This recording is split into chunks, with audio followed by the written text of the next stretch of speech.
Have you ever wondered why rich people don't dress to show off? For instance, you never see Dangote covered in Gucci from head to toe, or Bill Gates walking around with big diamond chains. Do you know why? When you have money, you don't need to advertise it. You don't have anything to prove to anybody.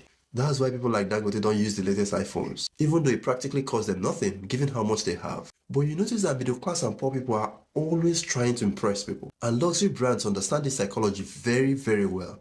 That's why they don't just sell products. They are basically selling that feeling of, I've made it. In fact, about 76% of luxury goods are bought by poor and middle class people. And that's because when someone grows up in lack and poverty, when the money finally comes, they are so busy trying to compensate for what they didn't have. They are always trying to prove something with the phones they use, the clothes they wear, and even how much they spend on their own weddings. They are always eager to let the world know that I'm no longer that poor kid, even when this means making financial decisions that hurt them in the long run. They forget that looking rich and being rich are two different things. There's absolutely nothing wrong with cutting your coat oversized.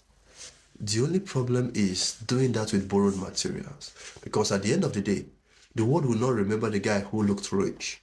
They would only remember the guy who truly is rich.